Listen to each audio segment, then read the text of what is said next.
Katawa-tawa.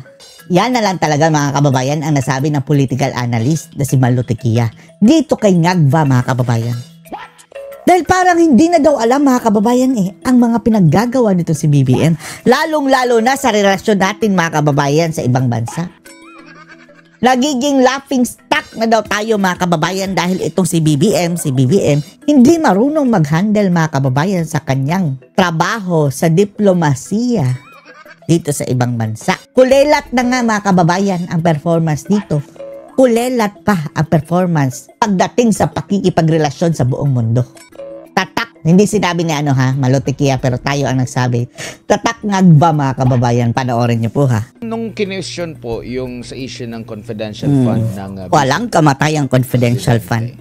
Kabilang sa mga nabanggit niya na pinaplanan niya kasi panlaban sa CPP-NPA, din siyang nabanggit recently yung sa investigasyon doon sa korupsyon sa DepEd, Di ba, ang sabi ni VP Inday mga kababayan, isa sa pinagamitan niya ng kanyang confidential fund ay yung pagtukoy niya mga kababayan sa kurakutan doon sa DepEd. Na kung saan sangkot si Zaldico mga kababayan, yung laptop deal. Laman niya na involved din dito, sabing involved si yung SunWest Zaldico. Pero walang ganung klaseng pag-imbestiga.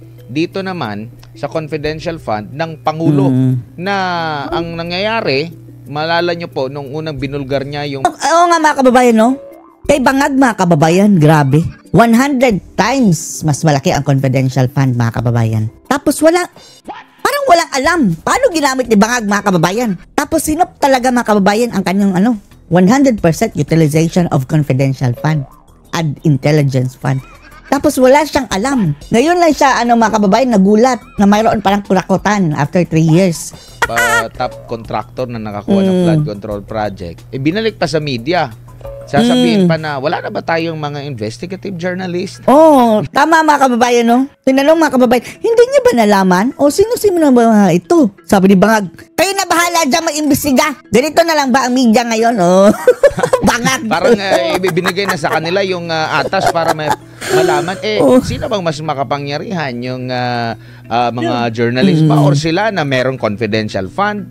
Nasa sayo yung PNP, AFP, NBI, lahat ng mga opisina ng gobyerno, napakalaki ng kapangyarihan, tapos hihingi ka ng tulong doon. Bilyon-bilyong piso yung halaga ng confidential fund mo, pero hindi nga na-question kung saan mo ginamit. Pwede naman sigurong gamitin yan para ma-check kung yun bang budget natin may nakalusot ba. Di po ba ma'am? Pwede po ba yan? Kung meron bang doble-doble na rito? Doble-doble. Meron ba rito ang paulit-ulit na lang? Di ba dapat tapos na ito? Bakit binabudgetan na ulit? So kumbaga sa laki... Oo nga mga kababayan, isa din yan Isa din yan.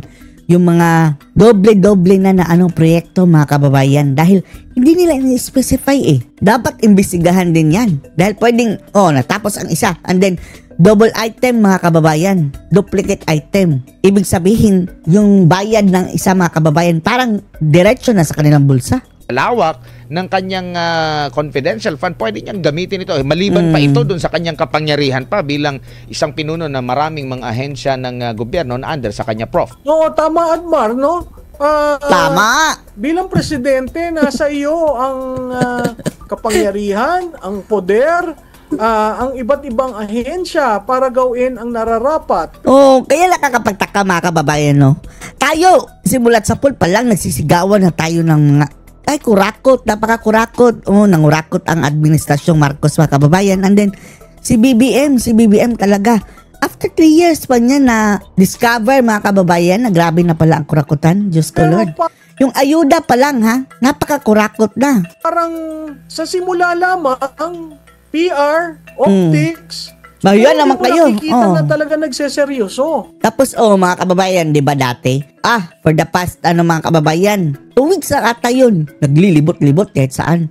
Pero, di ba? Less than 10 mga kababayan ang kanyang pinuntahan ng mga sinasabing ghost projects. And then, after nun, wala na. Nagpa-party na. Kasi kung nagseseryoso siya, nagparty na siya. Dapat naibalik na, dapat napakita na ang mga dokumento. Nakulong na ang mga kurakot.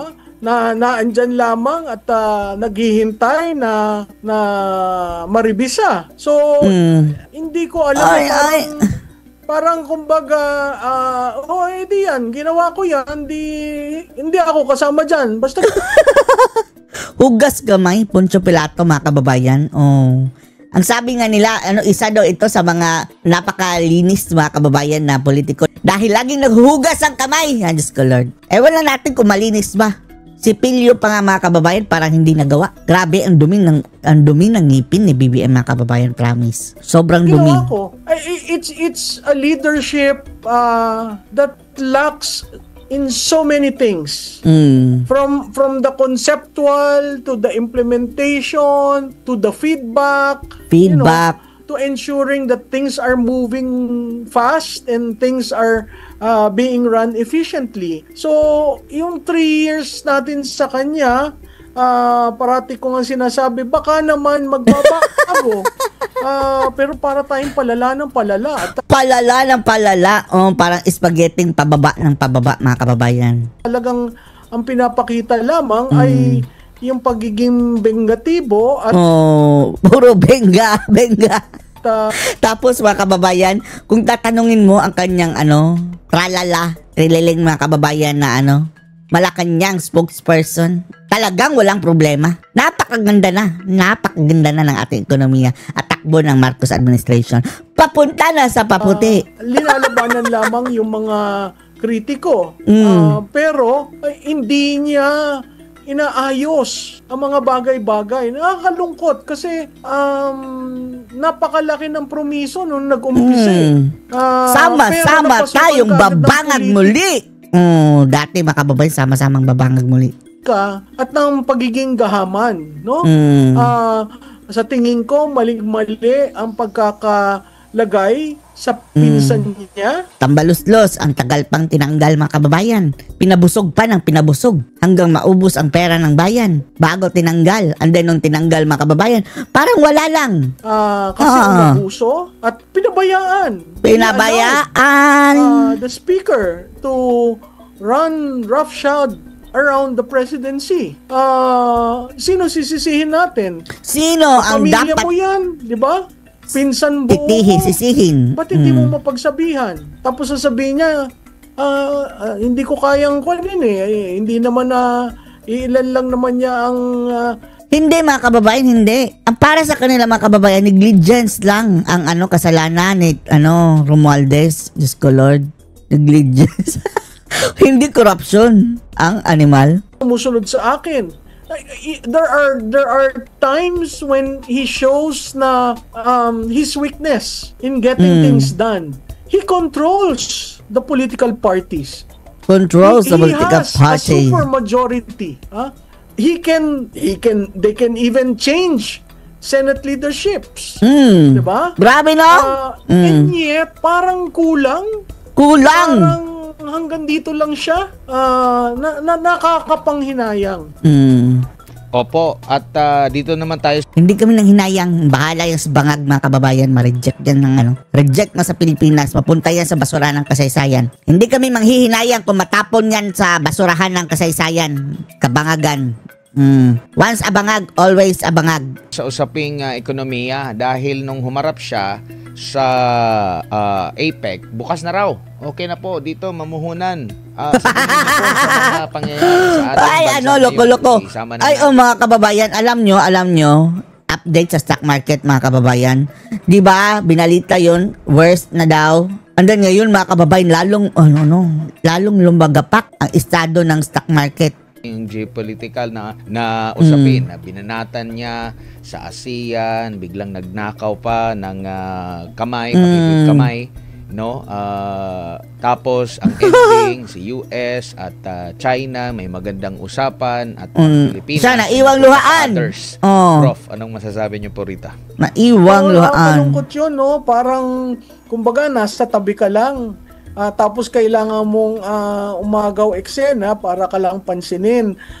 Alam mo, Admar, ang nakakalungkot para lang pansinin. Bakit ang foreign policy natin ay defined by West Philippine Sea? Oo nga, no? Ang daming Pilipino. Doon na lang sila nakafocus, mga kababayan. Wait, pinipinti. Diyos ko Lord. Samantalang ang daming mga kababayan, aspeto ng ating foreign relation. Yan ang sabi nila. Agree tayo. No, sa buong mundo, no? In the four corners of the globe, merong Pilipino. Napaka-importante yan sa diplomacy natin. Pangalawa, napaka-importante ang Asia. Kasi doon tayo. Hindi naman tayo parte ng North America. No? Pero Hindi. kinakalaban natin ang isang dambuhala na market natin. Tapos nagre-rely pa tayo mga kababayan sa mga produkto made in China. Oh, grabing makabash ng mga kababayan sa China, tapos ang lahat ng gamit sa bahay made in China. Nakita mo ang epekto sa turismo. Shopee, Lazada, yung mga gamit mga kababayan, mga plato made in China. Nakita mo ang epekto sa trade. Nakita mo ang Ay, epekto. nako. Naghahanap pa ng mura. Saan ka makakabili mga kababayan ng mura na made in USA? Never. Walang ganyan sa States. Epekto sa saging na pinadadala Saging, natin. Diba? Si Dilima, inubos si Dilima ang saging. Yung exports natin, ilan-ilan Humina daw mga kababayan. Humina daw ang export ng saging. na lang. Matapos makalaya si Sabah. Dahil instead na ma-export mga kababayan, kinakain na daw locally. Ewan lang natin kung sino kumakain ng mga kababayan ng mga saging. Sino kaya nakalaya? Yan. So, Joke hindi lang ko ha. maintindihan Joke lang yan kung ha. bakit sa ASEAN, Kayo naman. ang kanya Marereport na naman tayo ng fake news mga kababayan. Sabihin na natin joke. Yung iba mga kababayan, hindi nakakaintindi ng sarcasm at saka parody, sarcasm, irony, ganyan. Talagang siniseryoso mga kababayan ng ating mga sinasabi na pabiro. Kaya mga kababayan, parang nalumpo ang ating channel ngayon mga kababayan dahil nare-report ang animal. Sino kaya nagre-report ito? Alam na, mga balat sibuyas mga kababayan na sila lang ang may karapatan magsalita mga kababayan bumatikos. Kapag sila ang naargabyado, patay na ang demokrasya. Pero sila mga kababayan nagpapasilence. ang Mga buisit. pananalita ay laban na naman sa West Philippine Sea. Alam natin yan sa ASEAN, hindi tayo merong tinatawag na centrality Centrality. yung tayo, kung ano ang maganda sa regional, pero yung bawat problema, hindi natin pinababayaan ang mag-steam, lumabas. Kasi kanya-kanya yung usapan. Akala ko lumabas. Tingnan mo ang Malaysia. Ang Malaysia may issue Malaysia. Kung hindi siya tama, Malaysia. China. Pero hindi mo naririnig si Corny, ang corny. Sabi, China, masyado ka naman. Tingnan mo si Vietnam. May Si issue Vietnam. rin yan. Ganda. Uy, nakita nyo yung mga kababayan, video na pinadala sa atin ng Vietnam. Paggawaan ng kanilang mga kababayan, sasakyan. Grabe, sobrang high-tech. Robot lahat mga kababayan. Minimal na mga kababayan ang yung tao. Tapos mabilis dahil AI mga kababayan at robot na ang nagtatrabaho. Yung path natin, very confrontational, na ang nalulugi tayo. Hindi Tayo ko ang sinasabing nalulugi. pro-China ka kasi Oo immediately nga, pro-Philippines mga kababayan, patas lang dahil sa mga kababayan, pareho tayong nakikinabang dyan sa USA at China. Hindi yung bias ka sa isa dahil ulol lang ang gagawa niyan mga kababayan, and then mag-e-expect ka, ilalaglag mo yung China, and then mag-e-expect ka na ngingitian pa rin, matutuwa pa rin sa'yo bilang trade partner. Ulol ka kung ganyan. Tapos pakamay-kamay ka pa. Dahil hindi ka makalapit, baka sabi niya mga kababayan, baka suntukin ako ng mga bodyguard. Ang hirap daw lapitan, kaya mga kababayan, parang inambush niya habang walang nakabantay. pag sinabi mo yun, pro-China Baliw. ka, hindi ho. Ang realidad na ang diplomacy, ang foreign policy ng Pilipinas ay hindi lamang WPS. Marami ho yan. Pag may Tapos, ang problema pa dito kay mga kababayan, administrasyong bangag, is yung mga alipores niya mga kababayan, ang daming sinasabi, lalong-lalo na si Nagibo. At yung mga makakapal ang labi ng mga taryela, mga kababayan. Ang dami pang mga harsh words, mga kababayan, na hindi naman nakakatulong sa ating relasyon sa China. Parang mga ulol lang, mga kababayan relatives, kababayan tayong nakulong, kababayan tayong namatay.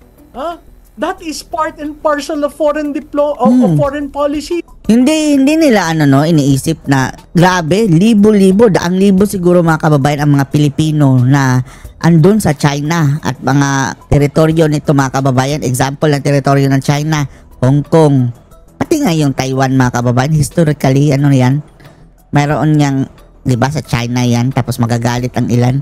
Of our diplomacy. So, imbis na mag-focus ka sa WPS, na alam nating hindi ka agad masusolusyonan. Hindi yan masusolusyonan. Mag-focus ka dun sa win-win.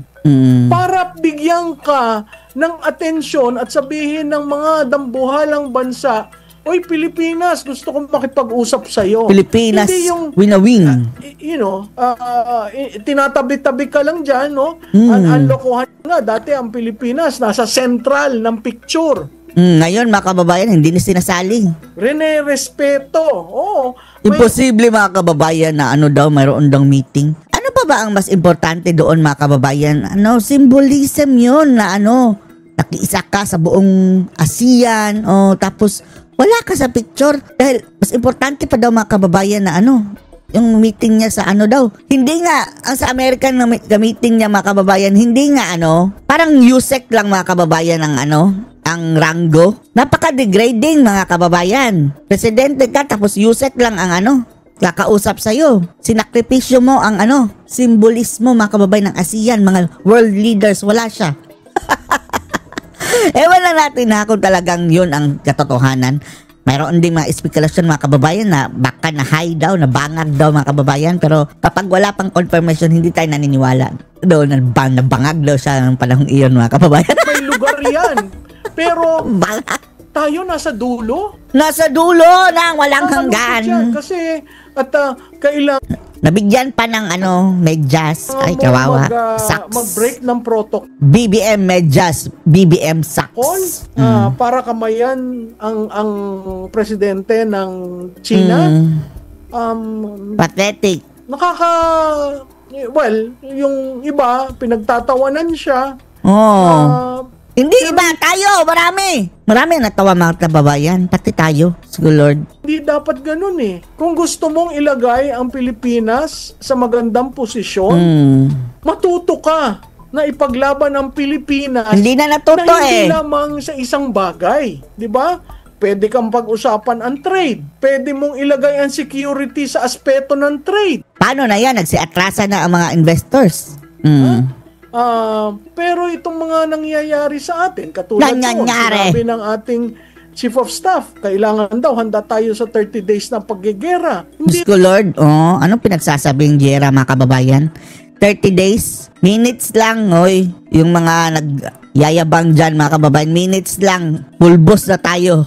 Natin laban yan. Parati kung sinasabi ang Taiwan, hindi natin laban. Paghahanda ng 30 days. Wala nga tayong sirena para alam. May Jezebel tayo. Hindi, mga kababayan, siren. Yung alert. Na inaatake tayo, di ba? So, ang daming bagay na puros pa-PR at optics lang. Samantalang yabang ang Pilipino, alam nyo, mga kababayan, ang tanging matapang lang dyan kay BBM ang amoy. Lalong-lalo na yung amoy sa bunganga, mga kababayan. Sobrang tapang. The rest, yabang lang. Dyan sa mga ganyan. Sa EDCA, ang pangako ng EDCA, pangako para sa'yo. sa disaster. Ngayon, mga kababayan, may disaster. May Amerikano ba kayo nakita na tumulong, mga kababayan? Wala. Ginamit ba nila ang kanilang mga amphibian, yung mga rubber boats? Wala. Ilang disasters. Nagbigay ba ng ayuda o ayuda na lang? Wala. Diyos ko Lord. Lokohan, mga kababayan, lokohan. Nasaan si EDCA? Wala. So, ang akin, ilagay natin ng tama. Kasi, naitaas na ang ranggo ng Pilipinas dati. Bakit ngayon? Para na naman tayong sunod-sunuran na lamang. Sunod-sunuran. Opo. Ma'am, imbis na sumandal tayo sa Estados Unidos, meron tayong mga kapitbahay dito na mga Asyano na iba-iba man yung ating mukha, pero halos ganun din yung mga Asyano, magkakalapit yung ating mga kultura, malayo-malayo yung kultura natin doon sa Amerika, na pwede nating mapag-usapan ito. Imbis na mag-rely tayo doon, dito tayo sa mga kapitbahay natin, considering yung mga kapitbahay din natin, meron ding mga claim dyan sa South China Sea, sa West Philippine Sea, at same din, meron din tayong mga kagaya nila, umaangkat din sila, meron din sila magandang trade partnership. Binawasan ang kanilang mga kababayan, kanilang tariff with China. So, kumbaga parang mas advantage ba sa nakikita ninyo kung dito tayo sa mga kapitbahay unang mag-uusap-usap? Kasi ang layo nun eh. Di ba, biruin mo, sasabihin pa na 30 days bago sila rumisponde. Baka wala na silang didepensa pag nakaabot na silang 30. Pulbos na, mga kababayan. At in the first place, bakit makikipagyera ka, ungas ka? Bangag ka ba? Yan ang malaking katanungan, mga kababayan. Bangag ka ba? Pwede naman niyang pag-usapan, pwede namang hindi. Gera na iniisip, mga kababayan, as if ang lakas-lakas, mga kababayan, ng pwersang militar. Nabigyan lang ng kakarampot na missiles, mga kababayan. Grabing yabang. Visit. Sana yung mga Pilipino rito na napakalapit lang natin. Prof. Oo, at saka Admar, alam mo, ang Batanes ngayon, garrison na hitsura. Ang Palawan, kakaunti ang turismo dahil Bohol. mga Bohol. members na dun sa EDCA na naandyan. So, mahalagang tingnan natin ang Asia. Kasi, yan ang yan ang susunod na century, no? Century 2 na. At pangalawa, ang biggest market ngayon, 11 na ang ASEAN. Imaginein mo kung na-establish mo dyan sa 11 na ASEAN, kung ano yung pwede tayong mag-barter ng goods, no? And then, of course, ang China. China is the biggest. There is also India, which is part of Asia. India. So, marami kang pwedeng gawin na Mabuti pa ang iPhone, mga kababayan, andun na sa India. foreign policy pronouncement mo, at marami kang Made in India advocacies na pwede mong gawin para talagang mabuo yung pagiging regional player ng Pilipinas. Hindi ho tayo pwedeng nasa North America, at hindi rin ho tayo pwede na ang laban ng Amerika ay laban ang ng laban Pilipinas. mo ay laban Hindi ho yan sa natin. ating national interest. Kaya kailangan mapag-isipan ng maigi, lalong-lalo na dito wala sa natin dadating kung na maisip tayo ang ba. chairman ng ASEAN. May isip nga ba, mga kababayan? Lord. Ano tayo, ang gagawin ba natin next year? Makikipag-away tayo sa China? Di ba? Nakita mo yung optics na ginagawa nila, yung PR slants nila eh. We should be friendly. Sabi nga niya, friendly to all, enemy to none. Anong nangyari? Tapos, ito pa ma'am, yung best friend natin, BFF, Ironclad Commitment.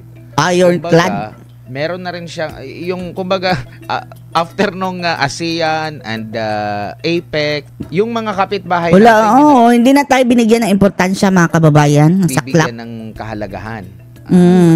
Yung China naman, may magandang usapan with the US, tsaka may magandang sila ngayon with the rest, no? Kasi nga, dahil sa conflict natin, China and Pilipinas, nagda-divert doon sa mga kapitbahay natin. So yung BFF natin, tsaka yung naging kalaban natin, ay nagkaroon wala na tayong naging friends.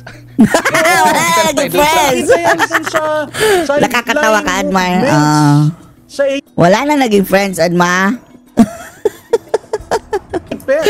Walang pumapansin sa Pilipinas. Walang pumapansin, walang friends. No, wala akong schedule sa kanila. Ano bang pag-uusapan namin? My God, that is the first time I've heard of a Tapos mga kababayan, ang kapal ng muka. Inimbita ang South Korea, mga kababayan. Tapos ang sagot ng South Korea na presidente, I'll think about it. Ganyan. Kulang na lang sabihan, mga kababayan, ng South Korea na kasi na swerte. President, say that. Yung iba, nagpapakamatay na makilala mo man lang, makumbida mo sa bayan natin. I mean, you don't surrender the flag without fighting for it. Pero yun, nung sinabi niya na wala naman kaming pag-uusapan. Wala Tapos pag-uusapan. Ang Vietnam at Thailand nakakuha ng zero tariff. Oh. Sabi, hindi, pinoprotektahan ko ang agriculture. Diyos ko Lord, kabangagan mga kababayan, grabing pambubudol, no? Grabe talaga pambubudol mga kababayan na rason na lang para hindi sabihin na pahiya, ang agag. Mukhang natulog ka sa pansitan. Natulog sa meron pansitan, nga nagsabi natulog atin sa na, hindi Goldilocks. Oh, natulog sa Goldilocks. Kuwan yan, trabaho yan ng DFA. Alam mo, ang architect ng foreign policy, ang presidente. Kahit hindi siya sumunod sa DFA, ang DFA susunod sa kanya. Ngayon, kung ang linya lamang anti-China at pro-US, at ang pagiging pro-US, wala naman tayong nahihita. Walang nahita. At ang pagiging anti-China, ayan, grabe ang impact. Impacto, ang ating turismo ay mababa. Wala na. Ang ating trade sa kanila ay napakapangit. Saan tayo? Kasing pangit ng mga pagmumukha ng mga kuktak mga kababayan. These days, yung parati natin naririnig before, no man is an island. No man is an island. Oh. ASEAN proves to all.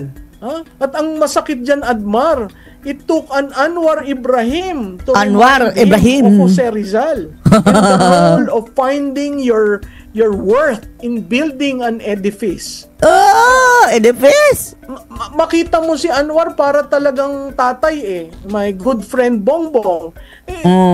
A lot of those leaders in ASEAN knew My the bad father. friend Bangag. Of course, there is some semblance of you take care, you come on. But, we have a president who worries about his socks. Socks. Oh, nabigyan ng mga kababayan, no? Socks. Medyas. Tapos nag-worry about his socks. Okay, nabigyan ng socks. About the Philippines. Opo, magtataka ka nga dahil yung number 1 natin ng mga turista, pinagkakamalan China. Espiya, tinanggal yung pamamaraan para mas mabilis yung kanilang pagpasok dito. Kalaunan, ibabalik na naman. Di ko alam kung nabalik na ba. November daw ngayong buwan na ito, ibabalik na naman. Kasi yung Department of Tourism, parang nakita rin nila talaga na yung number 1 natin dati, biglang bagsak. Kasi sino ba naman yung gugustuhin na pag pumasok ka dito, parang pag... Tingin sa'yo, spy. Parang napagkakamali, espiya yan.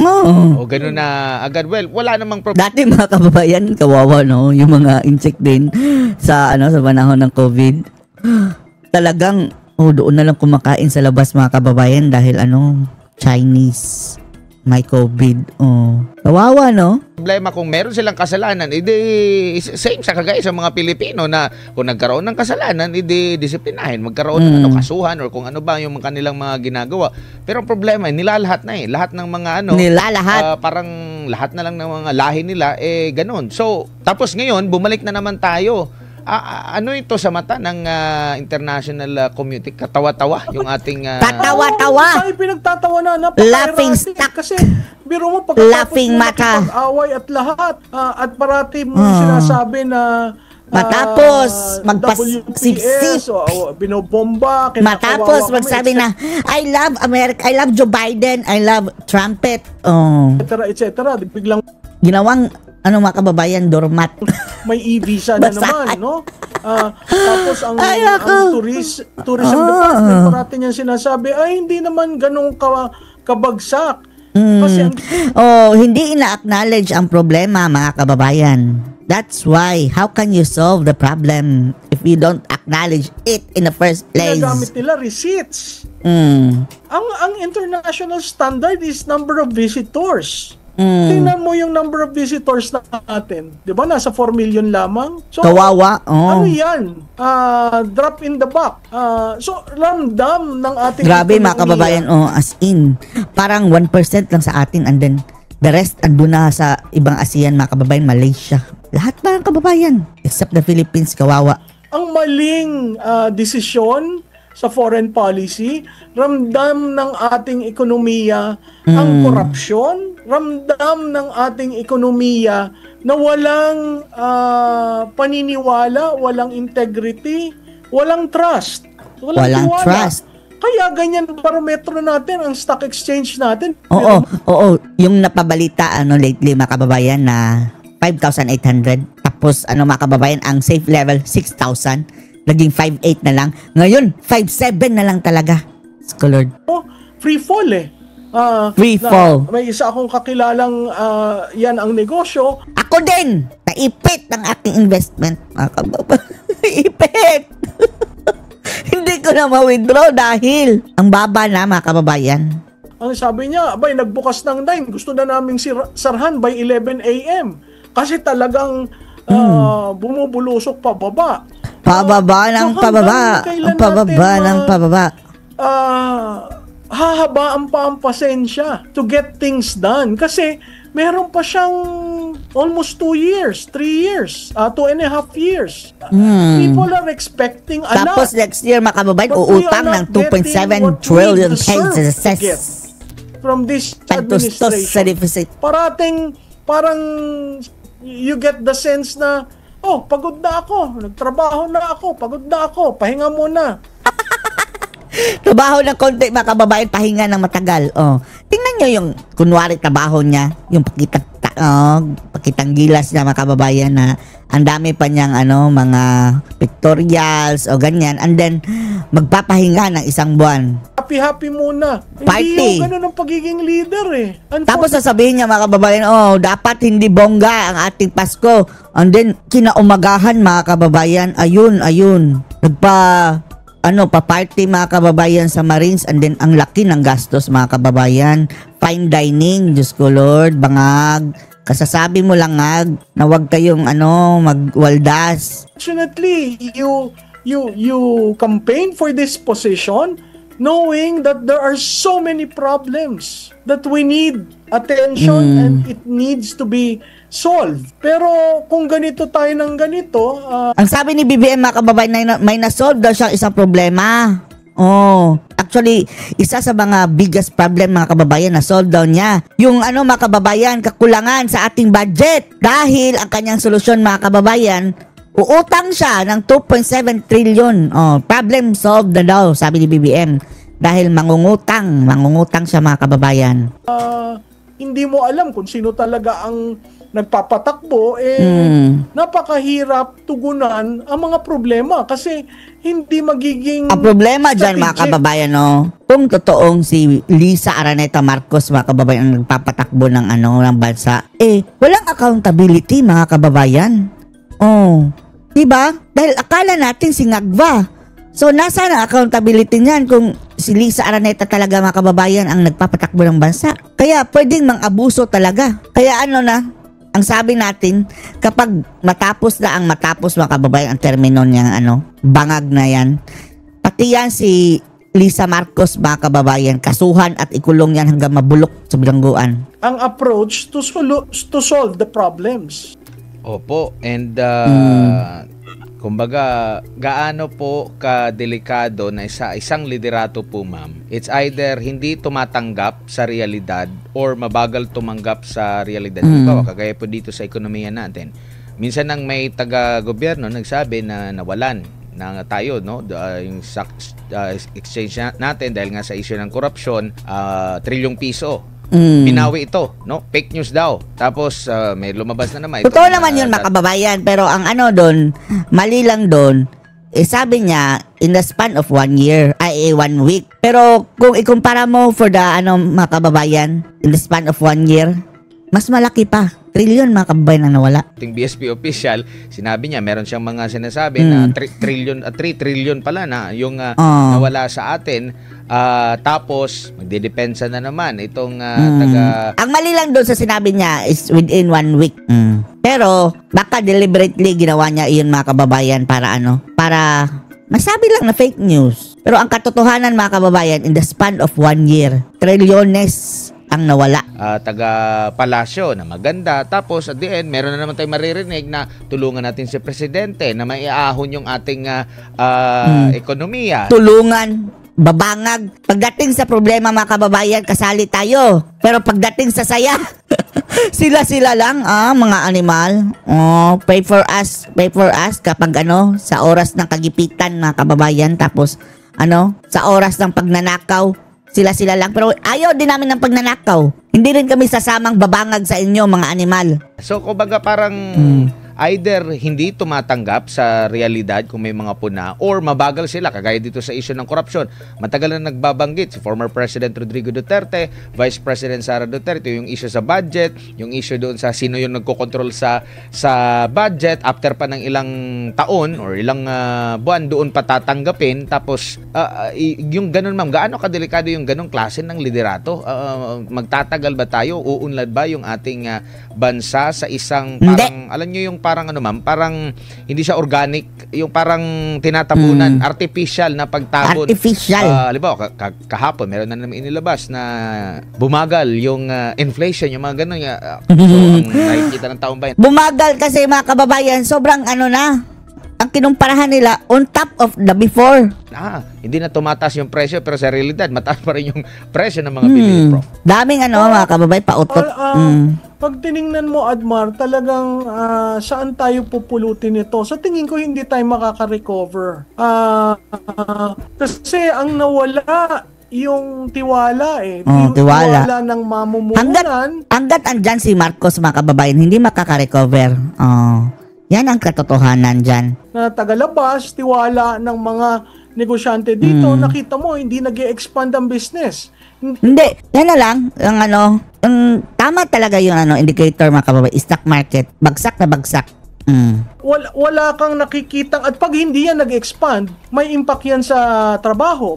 Pag nagkaroon ng problema sa trabaho, may impact yan sa sweldo. May Chain reaction So, it has to be stopped and it has to be solved. And the only way really say, enough is it. Because the other option is really something that we do not want to happen. Kasi if that happens at hindi maganda ang landing, kawawa ang bansa. Kawawa ang mga Pilipino. Mabalik na naman tayo dun sa cycle ng boom and bust ng development sa ating... Ang maganda nito mga kababayan, advice natin, yung pababa na si Bangag mga kababayan, 2028. Pababa na si Bangag. Mag-invest kayo sa stock market niyan mga kababayan. Dahil babalik yan. Tiba-tiba kayo niyan. By the time na kailan ba si Bangag matatapos? June 2028. Bago mag-June mga kababayan, accumulate na kayo ng investment. Invest na kayo sa stock market. Dahil pagdating kay Sara, doblado yung pera ninyo mga kababayan in the short period of time. Bansa na hindi na yan kakayanin ng Pilipinas kasi yung ibang bansa bumibilis. Nakita mo ang Cambodia, nakita mo ang Vietnam. Saan tayo pupulutin? Sri Lanka. Kangkungan. Pero ang mahirap. Ang may kasalanan pa rin ito, ma'am, mga Duterte. As usual. Well, hindi na. Alam mo, yung parati nilang... Ang sasabihin nila, Duterte. Default answer na dahil sa Duterte, sus Ginoo. Hindi na bibenta. Hindi na bibenta mga kababayan. Ang biniblame Duterte. Wag ho tayong tumingin sa noon. Ang problema ho natin ngayon, no? Kasi yung noon, natapos ang Duterte with the highest historical approval and trust rating. Tapos na po yun. Bakit ba parating binabalkan yun? Tingnan natin ngayon. Pati nga Dolomite. Dolomite pa kababayan, Imbestigahan. Hindi yung noon. Dahil survey niyo po, bakit ma'am. mo ginaganon? Kasi ang nakakatawa mga kababayan, ang sabi sa Dolomite, paano daw na budgetan mga kababayan? Ang mga buang. Paano na budgetan daw? Lord. SW's Pulse Asia, halos magkakapareho. Dismayado. Mas mataas pa rin si VP Sara Duterte. So, kumbaga parang actually, last administration, lahat ng mga pumupuna, kumbaga, yung mga, alam niyo na, yung klase ng mga pagpuna, pagbanat sa kanya, tungkol dun sa EJK, parang na-immune na yung mga tao, hindi naniniwala kasi mas more sila dun sa serbisyo na nararamdaman nila, nakita nila mga proyekto na yung sinabi, tsaka yung sinabi ng Pangulo, gagawin ko ito, nagawa niya, mataas yung grado. Ngayon, kabaliktaran na sa gitna ito ng mga pagbanat pa, kung ano. Baliktad ngayon mga kababayan. Kung dati hindi naniniwala ang tao sa mga panira, ngayon mga kababayan, hindi naniniwala ang mga tao sa achievement. Na pinagsasabi ni Bangag, grabing achievement na daw niya mga kababayan, di ba? Anong klaseng Hindi naniniwala. Pero parang hindi sila nagpapalit ng kanila pong strategiya o propaganda para mapabango yung kanilang pangalan. Mga babahong mga pangalan. Walang sa tingin ko wala na sa governance mode Parang on a day-to-day crisis ang nangyayari Kabangagan mode na. Isa na lang kabangagan mga kababayan ang tripping. Kasi wala kang yung erosion ng trust, ganun na lang. Wala na mga kababayan. Alam nyo ba, nasa Mindanao mga kababayan, ang trust rating ni Bangag is 3% na lang. Diyos ko. So hindi ko alam kung sino yung 3% na yun mga kababayan, yung mga mga sindikato siguro, mga Bangag, yung laging nagningiwi mga kababayan.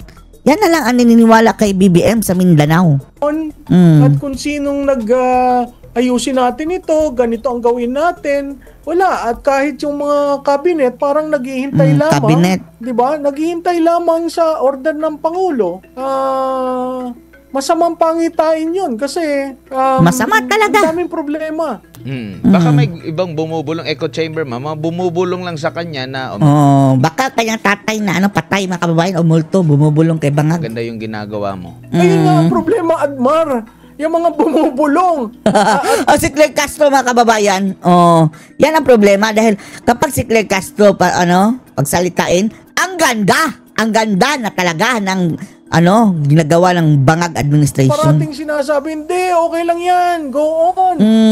Tapos ang mga bumbabatikos sasabihin, detractors. Detractors daw. Pag may negative, ayaw nilang mapakinggan yung negative. Alam mo, yung pag maraming pumupukol sa'yo, ibig sabihin may problema. Kung isa lamang ang pumupukol sa'yo, ayun, politika. Pero pag marami na. Nakikita mo sa tingnan nyo, mga kababayan, sa social media pa lang, parang instant na komedyante si Bangag, mga kababayan. Lahat talaga ng post, mga kababayan, pinagtatawanan si BBM. Tapos kinumpara pa siya, mga kababayan, sa iba't ibang mga hayop, nilalang. Pati sa ipis, mga kababayan, kinumpara. Mag-survey, ipis versus BBM, panalo ang ipis, mga kababayan. Masikat pa ang ipis. Mas gustuhin pa ng tao ang ipis kaysa kay Bangag. Manifestation ng stock market, ng peso US, foreign exchange, nakikita mo sa presyo ng bilihin. Those are markers that are very, very important for governance. At ang problema ng administrasyon na ito is how do I arrest the erosion of the trust? Ay, nako. Multisectoral na Eto si Bangag mga kababayan. Kung ang kanyang solusyon mga kababayan is sige, patunayan ko na lang na hindi ako bangag. Patest siya. Patunayan na hindi ako weak. Galingan niya mga kababayan. Patunayan na hindi ako magdanakaw. Hindi Inaaway mga kababayan yung mga nambabati ko sa kanya instead na i-prove na mali sila. Lord. Hindi lang mga kritiko. Kaya nga sabi ko, wala kayo nag-iisip dyan. How do I arrest the slide? Hindi po ba, ma'am, yung sa problema ng korupsyon, ang lumalabas pa na nakikiisa sa paglaban ng korupsyon, saglit lang, ikaw yung leader, ito yung reklamo ng pinagsisilbihan mo, tapos parang sasabihin mo, nakikiisa ako sa inyo laban sa korupsyon. Kabangagalo? Yun talagang halos hindi tayo makapaniwala mga kababayan sa sinabi ninyo na kung hindi ako presidente, malamang andyan din ako sa kalye, nagrarally. Diyos ko Lord, sarap batukan mga kababayan, animal ka. Sasama ka sa rally. Ikaw nga ang niralihan dahil sa iyong kabangagan kung hindi lang doon siya presidente mga kababayan. As if naman hindi siya kasali. Hindi po ba sampal yan sa kanya, ma'am, na parang wala kang nagagawa kasi ito yung problema. Lahat kami nagkakaisa na, nagkaliwat kanan na yung rally, yung mga polis ninyo at yung mga taong bayan nagkakabanggaan na. Merong recent na statement ito si Pambari 4, governor ng Cebu, yung sinabi niya na 26 billion pero flooded to the max pa rin. Nagbigay ng pahayag yung taga Palasyo na kabilang sila sa nakakaramdam ng ganong klaseng galit. Yet sila yung nasa posisyon. Parang, di ba mas lalo yung mas nakakainis sa taong bayan na saglit lang kayo nandyan eh.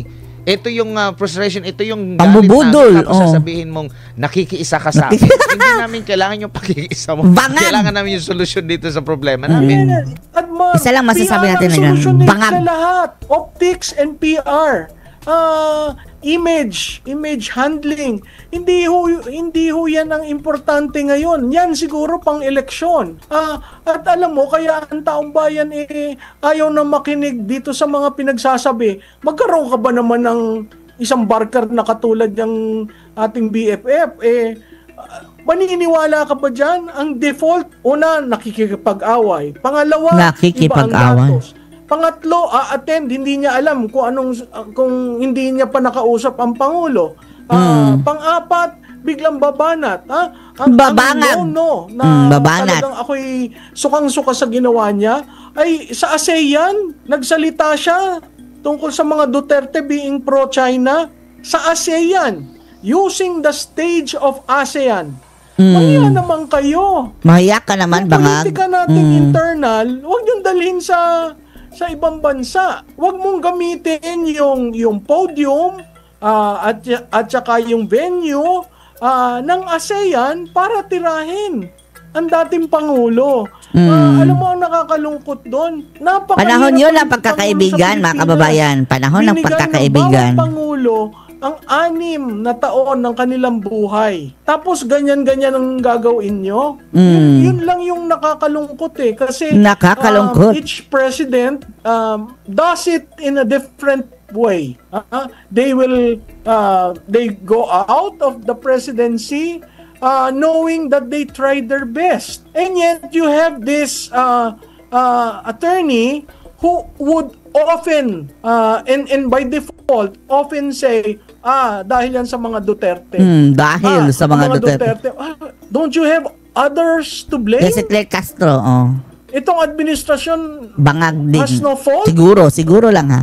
Mukhang bangag, mga kababayan, magsalita. Yun ang hindi ko maintindihan eh. These people are living in dreams and lies. Lies. At ang kawawa dyan, ang taong bayan. Isipin nyo ang taong bayan. Isipin nyo ang nagbigay ng mandato sa inyo. Kami yun. Diba? Tayo yun. Nag-improve ba ang buhay namin? Hindi, lumala, mga 3 kababayan. years of your governance? I doubt. And yet, diba? Hindi sila nagbabago ng panliliwanag, hindi sila nagbabago ng pang-iinsulto, hindi sila nagbabago na pagtrato sa Pilipino na tanga at bobo. Alam na ho namin eh. Ang amin lang Alam ko yan eh. namin. Ang sabi nga ni Marojas, alam ko yan kaya eh. mong pakulong. Sino ang kaya mong Ngayon, si Nabato, papakulong din. kaya mo ba maging accountable? Nakikita natin, he can't. Opo. Siguro ma'am, bilang panghuli, marami pong pinagdadaanan ngayon yung ating mga kababayan. Meron pang panibagong bagyo na papasok. Oo nga. Sa gitna po ng isyong ito, may problema tayo sa kalamidad. Pinaka-vulnerable tayo dyan. May problema pa tayo sa isyong political. May problema pa tayo dito sa geopolitical. Meron pa tayong problema dito sa Presidente! ekonomiya. Ano na lang po yung huling mensahe Problema sa presidente yung pinakamalaki natin, mga kababayan. nyo sa ating mga kababayan po sa ngayon, Prof? Mag-antay na lang sa 2028. Well, siguro, Admar, hindi na habaan ng pasensya eh. Umabot na sa... Sukdulan, mga kababayan. Wala na. Ubus na pasensya natin. Wala lang tayo. Helpless na lang tayo, mga kababayan. Ganyan. Siguro ang na lang. Tiis-tiis na muna hanggang 2028. Lord, ang tagal pa. Tukdulan. Ako nananawagan na lamang sa liderato. Kung mahal mo ang Pilipinas, Step down. Ewan na natin kung makikinig ba. gawin mo ang tama. Silbihan mo ng tama Hindi, wala na. Work-wise. Wala nang pag-asa si Bangag, mga kababayan. Ang tanging pag-asa na lang, mga kababayan, bumaba siya. ang bawat Pilipino. Ngayon, kung hindi mo mahal ang Pilipinas, Talagang hindi. Kaya ka lamang na andito Oh, ay nag-ano dahil ba yan? gusto mong isa May narinig ba tayo mga kababayan ng mga preemptive na ginawa ng ano? Ito bago tumama ang bagyo? Wala. Parang nagtago mga kababayan. Later on na yan lalabas pag tapos na. Ganyan si Bangag mga kababayan.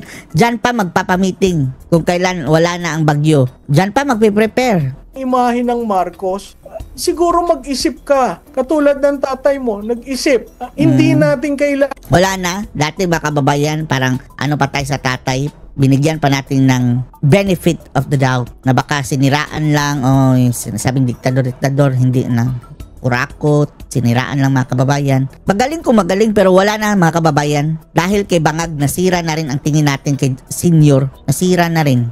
ulitin ang kasaysayan. Kailangan mo lang isa-isip, ano ang mabuti sa bayan ko? Ano ang maganda sa bansa ko? Paano ako mamumuno na pinagdududahan ako? So, siguro a lot of introspection. Papasok ang Pasko. Sa tingin ko, hindi magandang Pasko ito sa Pilipinas. Talagang hindi. Pero, kailangan siya mag-isip. Kasi, ang solusyon Ewan na natin kung maisip sa ba. kanya Ay, wag mong hintayin ang solusyon manggaling sa taong bayan. Prof, Dahil kapag maraming manggaling sa taong bayan na, people power na. Pero, lagi na lang tayo nagsasabi, people power. Salamat Tapos, wala rin mga kababayan, hindi nangyayari. Kasi, walang support galing sa AFP. Yan ang totoo mga kababayan. Kaya walang people power. sa inyong oras at panahon sa uulitin. Ingat Sa po kayo at uulitin. mag-ingat sila sa'yo. Salamat, Admar. Goodbye. O, ano masasabi dito mga kababayan? Post comments. Velo. Vavalo.